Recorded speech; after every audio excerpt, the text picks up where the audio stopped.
রাত পার হয়ে ভোরে শেষ 16-তে জায়গা নিশ্চিত করার লক্ষ্যে বিশ্বকাপ ফুটবলের রাউন্ড অফ 32-তে খেলবে চ্যাম্পিয়ন আর্জেন্টিনা। কেপ ভার্দের বিপক্ষে ম্যাচটা শুরু হবে ভোর 4টায়। সেই ম্যাচ নিয়ে বাংলাদেশে আর্জেন্টিনা ভক্তদের ভাবনা জানবো এবার।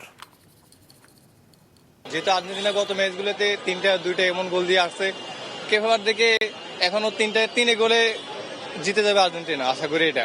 কেপ ভার্দে কিন্তু তাদের গ্রুপ স্টেজে কোনো প্রতিপক্ষকে জিততে দেয় নাই, সব ম্যাচ ওরা ডোরে করে উঠে আসছে। এজন্য আর্জেন্টিনার কাছে একটু কঠিন মনে হচ্ছে, কিন্তু আর্জেন্টিনা টিম তো বর্তমান ডিফেন্ডিং চ্যাম্পিয়ন হওয়ার জন্য তারা খেলতেছে, সুতরাং তারা জেতার জন্যই খেলবে। কারণ জেতার জন্য খেললে অবশ্যই আমার প্রেডিকশন আর্জেন্টিনার পক্ষেই থাকবে। দেখেন, আমি তো ব্রাজিল সাপোর্ট করি, বাট তারপরেও সবকিছুর উপর আমি একজন ফুটবল ফ্যান। আমি অবশ্যই জানি যে আর্জেন্টিনা আজকের ম্যাচটা জিতবে, কারণ আর্জেন্টিনার পারফরমেন্স ভালো, আর্জেন্টিনার টিম কম্বিনেশন ভালো, মেসি আছে, ডেফিনেটলি মেসি একজন লেজেন্ড। তো ব্রাজিল ফ্যান হিসেবে আমি অবশ্যই চাই না যে আর্জেন্টিনা জিতুক, আমি চাই আর্জেন্টিনা হারুক, কেপ ভার্দে জিতুক। বাট যেটা রিয়ালিটি সেটা হচ্ছে আর্জেন্টিনাই জিতবে, এটাই হচ্ছে রিয়ালিটি।